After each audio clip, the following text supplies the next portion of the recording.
Quand un don nourrit la discorde, jusqu'où la main étrangère s'immisce-t-elle réellement chez nous? Séisme diplomatique au Burkina Faso. 4 organisations non gouvernementales internationales expulsées. Officiellement, elles auraient diffusé de fausses informations et soutenu, dans l'ombre, des groupes rebelles menaçant la stabilité du pays. Ce n'est pas un simple acte administratif, c'est une alerte mondiale. L'aide humanitaire, sous couvert de générosité, n'est-elle parfois qu'un écran à la manipulation? Derrière les camions de vivres ou de médicaments, des intentions cachées. Les autorités burkinabè dénoncent une opération de désinformation et de soutien logistique aux forces de déstabilisation. La question est brutale. L'aide peut-elle rester innocente quand elle devient outil d'ingérence? Fermer les yeux, c'est risquer l'indépendance et la cohésion sociale. Pourquoi cette rupture soudaine? Quelles preuves ont convaincu le gouvernement? Ce scandale marque-t-il un tournant dans les relations entre États africains et ONG internationales? Les prochains indices lèveront le voile sur ce jeu d'ombre. Depuis des décennies, les ONG sont omniprésentes en Afrique. Leur mission officielle: secourir, soigner, instruire, offrir un espoir là où l'État peine à répondre aux urgences. Dans bien des régions, elles incarnent la solidarité internationale. Mais cette image se fissure. Depuis quelques années, les signaux d'alerte se multiplient. Aide conditionnée, dons accompagnés de messages politiques, soupçons de trafic dissimulé derrière l'humanitaire. Ce qui devait être un soutien neutre suscite désormais la méfiance. Citoyens et autorités s'interrogent: les ONG servent-elles vraiment l'humanitaire ou sont-elles instrumentalisées? Au Burkina Faso, l'inquiétude a explosé. Les dirigeants refusent d'ignorer ce qu'ils perçoivent comme ingérence et d'abandonner leur souveraineté à des intérêts masqués. Jusqu'à présent, tout cela n'était que soupçons et rumeurs. Mais un événement vient bouleverser la donne. Le Burkina Faso franchit une étape inédite, amorçant peut-être un tournant pour le continent. Là où certains saluaient la générosité, l'État burkinabè démasque des stratèges de l'ombre. L'enquête militaire révèle des faits lourds: manipulations en ligne, financements occultes, logistique offerte à des groupes rebelles. Derrière le masque humanitaire circulaient tracts, messages clandestins et aides détournées. Le procédé est implacable.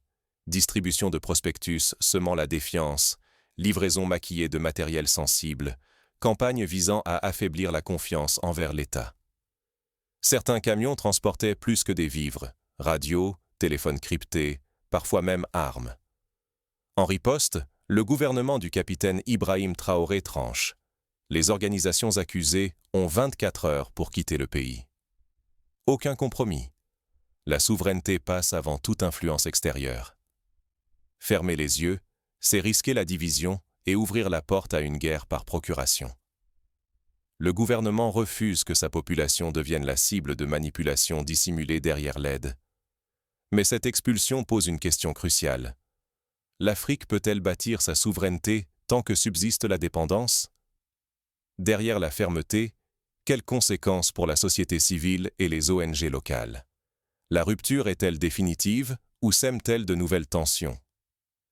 Du Mali au Sénégal, la vague de révolte contre l'ingérence s'étend à travers l'Afrique. Ce qui n'était qu'un signal au Burkina Faso devient un mouvement plus large. Des voix s'élèvent pour questionner le rôle réel des ONG étrangères. Dans les rues de Bamako, Niamey ou Dakar, l'interrogation persiste. L'aide internationale est-elle sincère ou sert-elle d'autres intérêts? Fatigués des promesses non tenues, les citoyens soutiennent la reprise de contrôle par leurs dirigeants. Les manifestations de joie et d'appui se multiplient, révélant une soif d'autonomie retrouvée. L'Occident réagit vivement. De Paris à Washington, on condamne ce repli et on s'inquiète pour la société civile. Mais sur le terrain, le soutien populaire ne faiblit pas. Bien au contraire, de plus en plus d'Africains réclament le droit de choisir leur voie sans tutelle. Cependant, le danger demeure. Sans vigilance, le continent pourrait retomber dans les vieux pièges de la dépendance. Plus que jamais, la lucidité collective est vitale. Chaque erreur peut peser lourd sur le destin africain. Mais cette aspiration nouvelle ne va pas sans risque.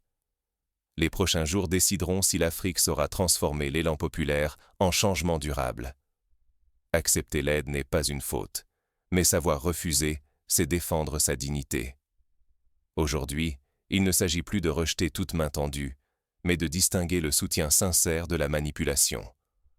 Trop souvent, l'histoire africaine a montré que l'humanitaire pouvait cacher la propagande. Il faut d'abord former chacun à la vigilance. Les ONG et les discours venus d'ailleurs doivent être analysés. Comprendre qui finance, qui orchestre et quels intérêts se glissent derrière. Voilà le premier pas vers la souveraineté retrouvée. Ensuite, il s'agit de bâtir des partenariats d'égal à égal.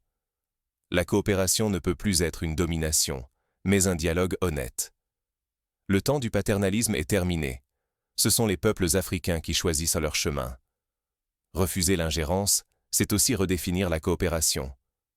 Respecter un peuple, c'est écouter, partager la vérité, reconnaître ses choix, même s'ils dérangent. En expulsant ces ONG, le Burkina Faso affirme que la liberté n'a pas de prix. Le vrai danger serait l'indifférence. Si la société civile ne s'implique pas, les mêmes pièges se refermeront, génération après génération. L'émancipation exige lucidité, éducation et courage. Alors, quel message le Burkina Faso lance-t-il au monde? Le geste burkinabé n'est pas isolé. Partout en Afrique, la question de la souveraineté revient au centre du débat. Mais cette rupture est-elle tenable face aux pressions internationales?